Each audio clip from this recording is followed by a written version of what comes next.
अवधूत चिंतन श्री गुरुदेव दत्त श्री स्वामी समर्थ। तुम्हा सर्वांचं आपल्या स्वामी शक्ती या चॅनलमध्ये मनापासून स्वागत आहे।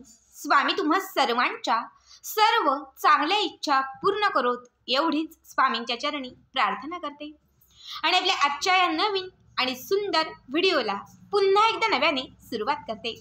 फक्त 25 जानेवारी बघा, या 25 जानेवारीच्या दिवशी गुरुवार आहे आणि ज्याही गुरुवारी पुष्य नक्षत्र येतं त्या दिवशी आपण गुरुपुष्यामृत योग जो आहे तो साजरा करत असतो।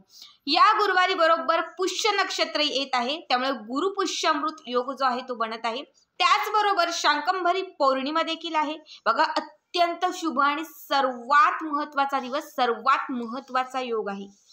आता गुरुपुष्यामृत योगाच्या दिवशी आपल्याला काय काय करायचं असतं, कुठल्या कुठल्या सेवा करायच्या असतात, हे सगळं मी तुम्हाला खरं तर पुढच्या व्हिडिओमध्ये डिटेलमध्ये सांगेल। मात्र त्या अगोदर मी तुम्हाला या गुरुपुष्यामृत योगाच्या दिवशी करावायची एक विशेष सेवा सांगणार आहे, जी फुलवातींची आहे। आपल्याला 24 दिवस ही सेवा करायची आहे।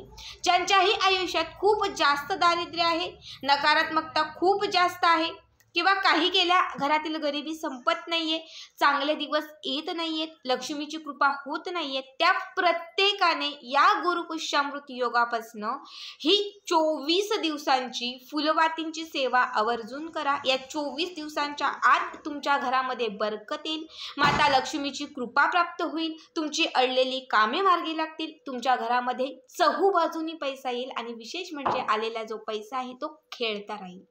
बघा, गुरुपुष्यामृत योगाच्या दिवशी भरपूर खरं तर आपल्याला सेवा करायच्या असतात, मात्र त्यातील सगळ्यात प्रभावी सेवा ही मी तुम्हाला सगळ्यात पहिल्या व्हिडिओमध्ये किंवा सर्वात महत्त्वाच्या व्हिडिओमध्ये सांगत आहे।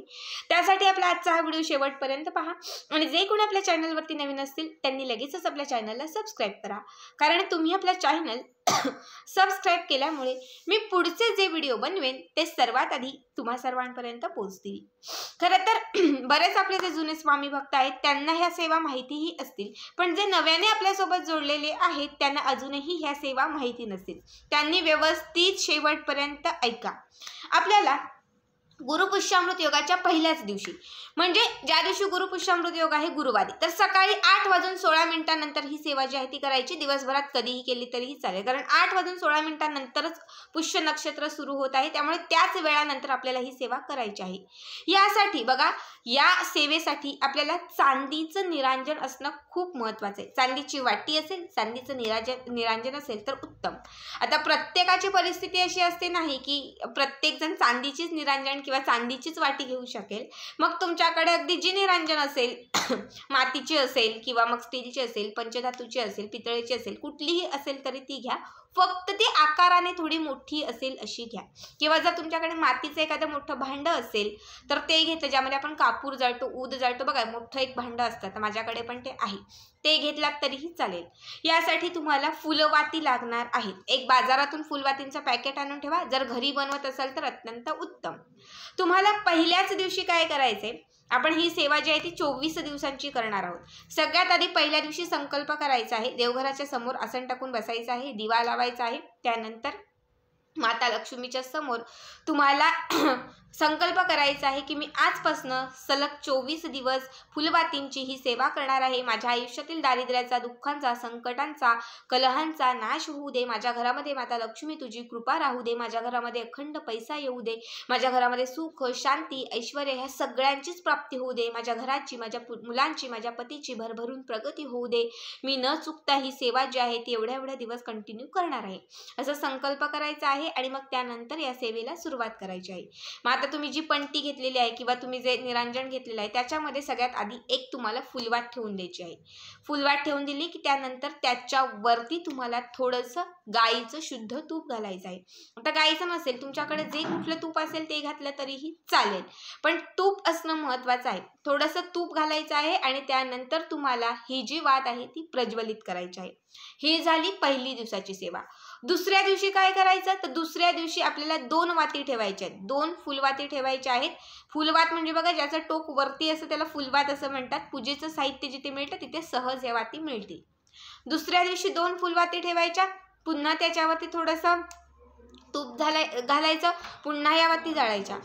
तिसऱ्या दिवशी 3 वाती, चौथ्या दिवशी 4 वाती, 5व्या दिवशी 5 वाती, असं 12व्या दिवशी तुमच्या 12 वाती येतील बघा. मग त्या 12 वाती जळण्यासाठी किंवा 12 वाती राहण्यासाठी जागाही तेवढी मोठी असावी, म्हणून थोडीशी मोठीच पंटी वगैरे घ्या.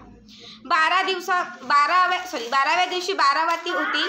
मग 13व्या दिवशी आपल्याला उतरता क्रम घ्यायचा आहे. पहिल्या दिवसापासून आपण चढता क्रम घेतलेला आहे, तर 13व्या दिवसापासून उतरता क्रम घ्यायचा आहे. 12व्या दिवशी आपण 12 वाती जाळलेल्या आहेत, तर 13व्या दिवशी जेवढे दिवस बाकीचे शिल्लक राहतील 24 दिवसांमध्ये, तर तेवढे दिवस आता 13व्या दिवशी 12 वाती येतील, त्यानंतर 14व्या दिवशी 11 वाती येतील, 10व्या दिवशी जसं आपण शाळेमध्ये चढता उतरता क्रम शिकलेलो आहोत त्यानुसारच आपल्याला या वाती 12 दिवसापर्यंत जळायच्या आहेत आणि 12 दिवस पूर्ण झाल्यानंतर उतरत्या क्रमाने आपल्याला त्या जाळायच्या आहेत.